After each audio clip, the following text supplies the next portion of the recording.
Matt Mitrogrosso here, creator of Xenoplicity and the Q system it runs on.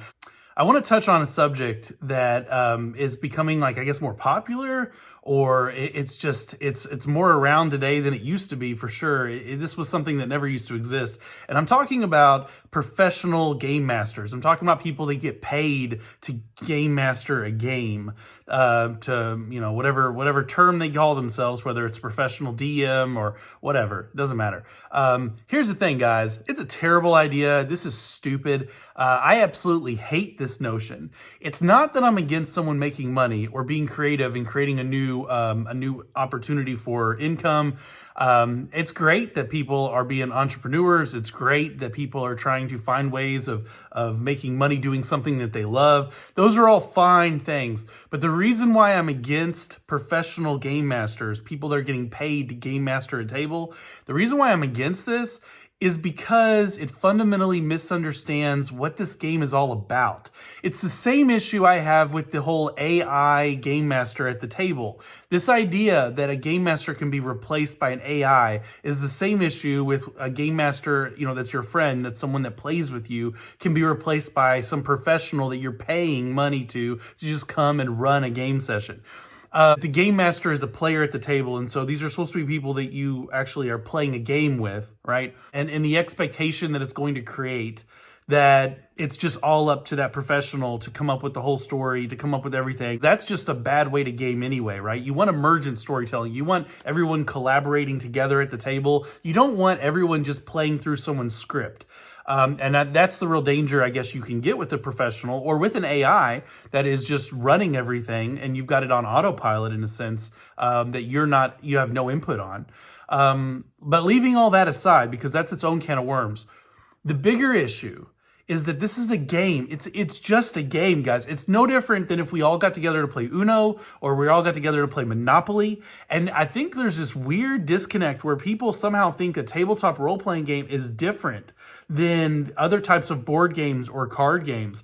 It's not. It is a game. It is just a game. So imagine paying someone to come play Monopoly with you. It's weird. It's creepy. It says a lot about you that you can't come up with friends to play a game with, but also it says a lot about the person that would willingly take your money to come play a game with you in your home or online. I find it to be manipulative. I find it to be creepy. I think people that are professional game masters are jerks. I think they're manipulative. I think they're slimy and creepy. I really do. If you are a professional game master, you need to quit that nonsense right now because it ain't healthy. It's not a good habit to get into. I mean, imagine the audacity of charging somebody for you to come play and have fun with them. It's just, I find it to be this bizarre, weird twist. And again, it's just one more step down the wrong direction that people are taking the hobby. And particularly, I think this is most common in games like Dungeons & Dragons, which, again, not a great game in any form. And it's not good for the hobby. It is probably the worst 800-pound gorilla that you could have running the hobby or guiding it in its trends. But getting back on subject, a professional game master, it's such a weird thing. I couldn't imagine sitting at a table. Week after week, month after month, playing with this same group of people, taking their money, just constantly taking their money to do something that I consider fun, that I'm supposed to be doing with my friends, with people that I know. And even if you don't start off friends, you're going to become friends the longer you sit at the table.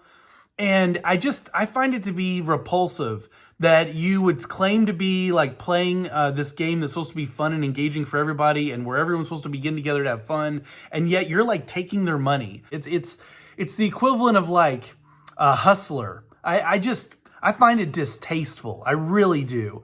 And if this is something you do, if you're a professional game master, shame on you. Shame on you. You are about the lowest of the low. It's like a grifter. It's someone that's like a hustler, a slimy con man. That's my opinion of professional game masters. And so it's not something to brag about. Oh, I'm a professional game master. It is shameful what you're doing in the hobby, because you're also you're also creating this idea that players should just come, hand you some money, and then just sit at the table and they just get to participate in your script because that's what they're paying you to do. And again, that's not the right way to game master. That's not the right way to play these games. These games are designed to be collaborative storytelling. They're designed for everyone to be participating together. Well, if we're all participating together, why are you getting paid for it? And why is everyone else at the table that's also participating having to pay you for your services? It borders on prostitution because this is a social game. It is a game of social interaction, much like the Lady of the Night that you would pay for services. You're getting something social. You're getting a connection out of that. Now, maybe that's more intimate, but at the end of the day, like, this is supposed to be a social encounter that we're all doing together at a table. It's a game of fun that you play with people you're bonding with. And so to pay someone for that experience, to me, it's no different than prostitution. You are prostituting yourself in a cheap, sleazy way. And I just, I find it disgusting. I really do. Now, that's not to say that there's not a place to getting paid to run a table at a convention where you're playing, 5, 6 games in a day, or maybe 4 or whatever. If you're running a bunch of games and so a company wants to pay you some money to sit there and run it, that's a little different because the expectation there that every encounter you have, it really is just a short thing to the point where there's no bonding really happening at the table. It's more to try out a game system or to experience a company provided mission where really the experience is more on the players actually playing in a script because you can't go off the rails. You can't really create anything unique. I'm not talking about convention play. That is its own little separate category. If a company wants to pay someone to sit at a table and just run games all day, I get it. Because you may not have people to fill that role to promote your game, which that is a job, right? But that's not really what I'm talking about. I'm talking about people that just say, "Hey, I'll come run a game for you at your home, and I will do it continually, and we'll do it over months or even years, and you're just going to keep paying me money month to month, week to week to do this." And there's a certain point where don't these people become your friends? At a certain point, don't you feel guilty and bad about taking their money?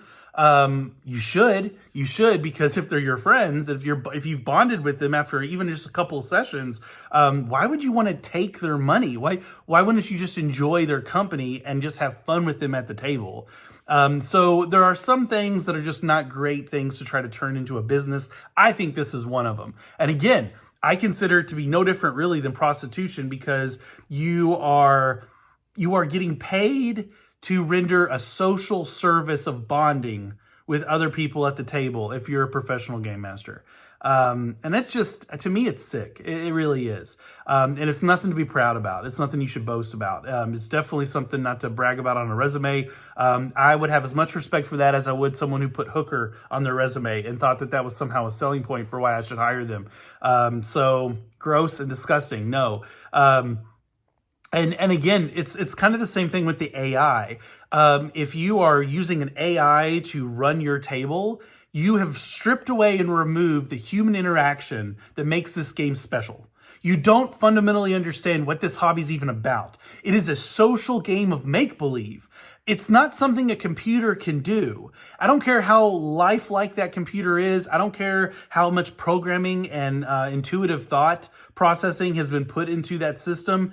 It's still a computer. It's not a human brain. There's no social bonding that you can have with it. Even if it was a robot that looked like a human, it ain't a human. And so this idea that you can replace a game master with an AI is ludicrous. And again, it just fundamentally, it's people not understanding what this hobby is all about. This hobby is a social game. It is a game of bonding, of social interaction, of collaborative storytelling. These aren't things that an AI can accurately and appropriately replicate. And again, if you start bonding with a computer, you've verged into the realm of weird. So don't do this nonsense. Don't support this nonsense. If you wanted to have an AI kind of like be an oracle device for a solo game, that's fine because again, there's no bonding implied in that. Guys, we got to do a better job of holding people accountable in the hobby. We got to do a better job of policing our hobby and making sure that people aren't ruining it and destroying what it is and what it represents by adding things in it that fundamentally strip it away of its heart and essence. That's what this nonsense does, guys. It strips away the hobby of its soul, of what makes it good, what makes it different. If you wanted to have an AI run game, just play a video game, because that's what an AI run game is. It's not the same thing as sitting at a table with your friends and playing an interactive social game. It'd be like replacing players at a poker table with computers. It's not the same. There's a camaraderie. There's a feeling of inclusiveness and bonding and fun that you have sitting across the table of friends and playing a board game or a card game. You don't get that online, not as much. And you definitely don't get it if you swap real people out for bots or for some kind of computer programming. So again, we got to do a better job of calling this nonsense out where it pops up, shutting it down so where it doesn't become like this pervasive cancer in the hobby that takes hold as AI takes on a greater role in our life. And we also got to shut down these professional game masters. Look, if people weren't paying for their services, they wouldn't exist.